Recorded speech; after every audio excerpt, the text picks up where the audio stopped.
Lakshmi ceramics நம்ம shop அனைத்திலும் top. All top brands எல்லாம் ஒரே இடத்துல. Lakshmi Ceramics, India's largest retailer.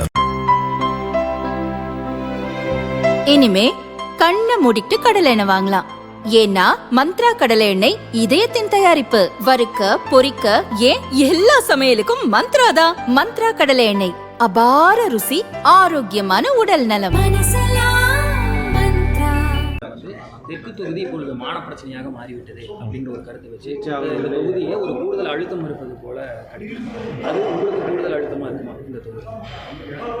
இல்லை, கோவை தெற்கு தொகுதியை பொறுத்த வரைக்கும் பல முன்னோர்கள் அரசியலில் பலம் மிக்கவங்க, புதியவர்கள் என தொடர்ந்து பல தேர்தல்கள் நின்று வெற்றி பெற்றிருக்காங்க.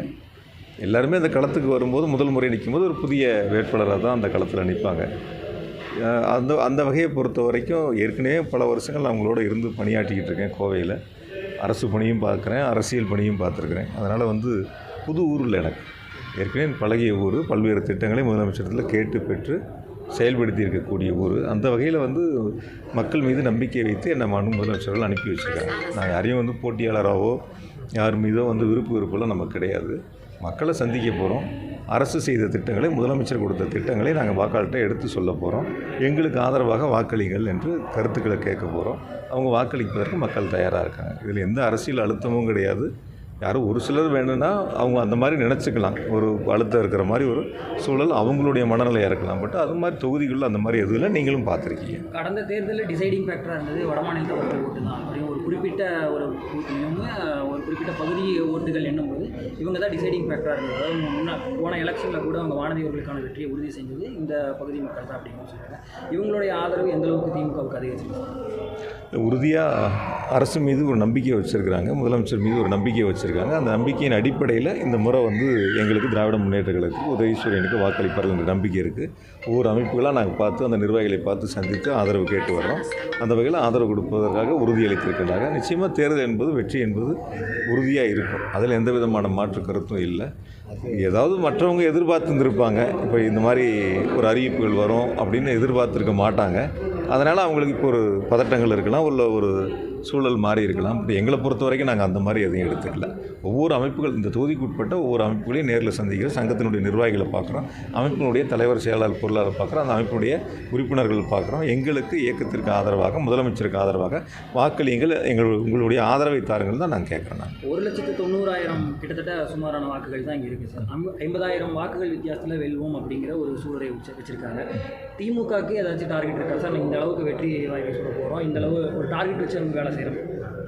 பொதுவாகவே நாங்கள் அந்த மாதிரி வச்சு தான் இலக்கத்தில் வேலை செய்வோம். இப்போ தான் பணிகளை தொடங்கி இருக்கிறோம். பணிகள்னால் இப்போ தேர்தல் அறிவிக்கப்பட்ட பிறகு அலுவலகம் திறப்பது, வேட்புமனு தாக்கல் செய்வது, செயல்கள் கூட்டம் நடத்துவது, வாக்காளர்களை சந்திப்பது, இந்த பணிகளை தொடங்கியிருக்கு. இன்றைக்கி வாக்கு சேகரிக்கின்ற நிகழ்ச்சியை இப்போ 5 மணிக்கு நாங்கள் தொடங்க இருக்கின்றோம். அதனால் நாங்கள் செய்த திட்டங்களை சொல்கிறது, அடுத்து செய்யக்கூடிய வாக்குறுதிகளை கொடுக்கறது, இதெல்லாம் அடுத்தடுத்து வரக்கூடிய நாட்களில் இருக்கும். நிச்சயமாக நாங்களும் ஒரு இலக்கு வச்சு தானே செயல்படுவோம்.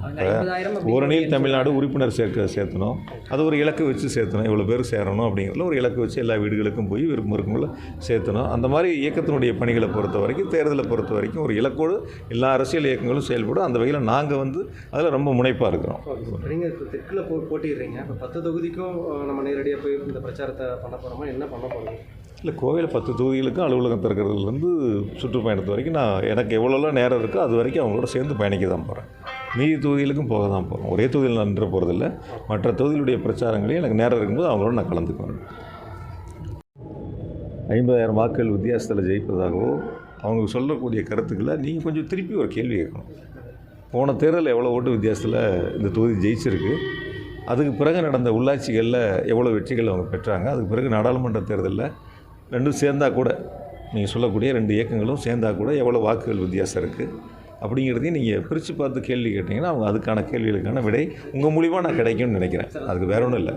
அமராட்சியோட கருத்து சொல்லும்போது கூட ஏற்கனவே எங்களுக்கு தெரியும் இந்த மாதிரி ஒரு ஸ்டார் கேண்டிடேட் தான் இங்கே வருவாங்கன்னு தெரியும், அதனால தான் தெற்கு நான் கேட்டு வாங்கினேன், அதனால் நிச்சயமாக நாங்கள் தான் ஜெயிப்போம் அப்படின்றது தான்.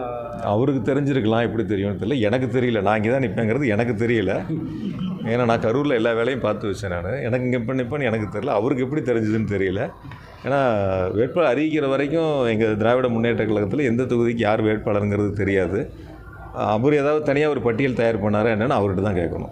பல்ஸ் எப்படி இருக்குங்க சார்? சட்டமன்ற தேர்தல் போன சட்டமன்ற தேர்தலுக்கு பிறகு நாடாளுமன்ற தேர்தலாகட்டும், உள்ளாட்சி தேர்தல்கள், ஊரக உள்ளாட்சி தேர்தல்கள் எல்லாத்துலேயுமே வந்து ஆதிக்கம் அதிக அளவில் செலுத்தியிருக்குங்க. இங்கே வந்து கோவையின் கோட்டை முக்கியமான ஆளாக சொல்லக்கூடிய முன்னாள் அமைச்சர் எஸ்பி வேலுமணியோட பேரூராட்சியிலையும் 15 ஜெயிச்சிருக்கீங்க. இந்த முறை அந்த 10க்கு 10ங்கிற சட்டமன்ற தொகுதிகளில் எவ்வளோ நம்ம பார்க்கலாம் சார்? 10க்கு 10 எதிர்பார்க்கலாம். எனக்கு ஒரு விஷயங்கள் மட்டும் உங்கள்கிட்ட நான் தெளிவுபடுத்திடலான்னு இருக்கேன். அதிமுகவுடைய கோட்டை என்பது என்னை பொறுத்தவரை நீங்கள் கடந்த 2021 தேர்தலே பாருங்கள். ஒரு தொகுதி ஒரு 1400 ஓட்டு, ஒரு தொகுதி ஒரு 1700 ஓட்டு, ஒரு தொகுதி 4000 ஓட்டு, ஒரு தொகுதி 8000 ஓட்டு, இப்படி தான் இருக்குது. ஒன்றும் பெரிய வாக்கு வித்தியாசங்கள் இல்லை. ஒரே ஒரு தொகுதி தொண்டாமுத்தூர் மட்டும் 40,000 ஓட்டுக்கு அதிகமான ஓட்டு வித்தியாசத்தில் ஜெயிச்சிருக்காங்க. மீதி எல்லாமே 10,000, 8,000, 4,000, 1,700, 1,400 இப்படி குறைந்த வாக்குகள் வித்தியாசத்தில் தான் நாங்கள் வெற்றி வாய்ப்பை தவற விட்டுருக்குறோம். அதனால் அதை சரி செஞ்சாலே எங்களுக்கு போதுமானது. 5 வருஷம் அதுக்கு இடையில் வந்து கடந்த சட்டமன்ற தேர்தலுக்கு பிறகு 5 ஆண்டுகளில் நிறைய திட்டங்களை முதலமைச்சர் கொடுத்துருக்காங்க. அதை சொல்லி அந்த இருக்கிற அந்த 1,700 வாக்குகள் 4,000 வாக்களை சரி செஞ்சு அதிகமான வாக்களை பெற்றாலே போதும். அதுதான் நான் உள்ளாட்சி தேர்தலையும் கடந்த நாடாளுமன்ற தேர்தலையும் மக்கள் கொடுத்துருக்காங்க. உங்கள் பேர்லேயே டிவிகேல ஒரு வேட்பாளர் இறங்குறாரு. எந்த அளவுக்கு இந்த ஃபஸ்ட் டைம் ஓட்டர்ஸ்க்கு ஒரு கன்ஃபியூஷன் ஒரு குழப்பமும் வராது சார். ஒரு குழப்பமும் வராது. உள்ளாட்சியில் 4 சீட்டில் ஓட்டு போடுறாங்க. வாக்காளர் பட்டியல் சீட்டில் 4 சீட்டில் வார்டு மெம்பருக்கு ஒரு சீட்டு, பிரசிடெண்ட்டுக்கு ஒரு சீட்டு, மாவட்ட கவுன்சிலுக்கு ஒரு சீட்டு, ஒன்றிய கவுன்சிலுக்கு ஒரு சீட்டு, 4 சீட்டில் மக்கள் தெளிவாக வாக்களிக்கிறாங்க. யாருக்கும் எந்த குழப்பமும் வராது. அதனால் என் பேரில் என்னுடைய முழு பேர் இருக்கிற அந்த பேரில் இன்னொருத்தர் போட்டால் கூட யாருக்கும் குழப்பம் வராது. சின்னங்கிறது தெளிவாக இருக்குது. 75 ஆண்டு கால பாரம்பரியம் மிக்க இயக்கம் திராவிட முன்னேற்ற கழகம், உதயசூரியன் சின்னம். அதனால் மக்களுக்கு சின்னங்கிறது நாங்கள் கொண்டு புதுசாக சேர்த்த வேண்டிய அவசியம் இல்லை. நிச்சயமாக வந்து எந்த குழப்பமும் இருக்காது. தேர்தல் தெளிவாக இருக்கும். 4ஆம் தேதி ஒன்றா இருந்தானே ஓட்டு என்ன போகிறோம். நீங்களும் அங்கே தான் இருக்க போகிறீங்க. என்ன வாக்கு வித்தியாசங்கிறத பார்ப்போம், எத்தனை தொகுதியில் வெற்றி என்பதை பார்ப்போம். மக்களுடைய மனநிலையை அன்றைக்கி முழுசாக நம்ம தெரிஞ்சுக்க போகிறோம். நாங்கள் களத்தில் பார்த்த வரைக்கும் மக்கள் வந்து 10 தொகுதிகள்லையும் எங்களுக்கு முழு ஆதரவு கொடுப்பதற்கு தயாராக இருக்காங்க. அது நாங்கள் உணர முடியுது. ஆமாங்க. 2ஆம் தேதி அன்னைக்கு எங்களுடைய கழகத் தலைவர் முதலமைச்சர்கள் கொடிசியா மைதானத்தில் 7 தொகுதிகளுக்கான தேர்தல் பிரச்சார கூட்டத்தில் எழுச்சியுரையாற்ற இருக்கின்றார்கள். அந்த கூட்டத்திற்கான ஏற்பாடுகளை தொடங்கி பணிகள் நடந்துக்கிட்டு இருக்குது. உங்களோட சேர்ந்து நான் அந்த இடத்துல சந்திக்க போகிறேன். அதனால் அங்கே சொல்லலான் இருந்தேன். நிச்சயமாக அதற்கான ஏற்பாடுகள் மிக சிறப்பாக நடந்துக்கிட்டு. நன்றி.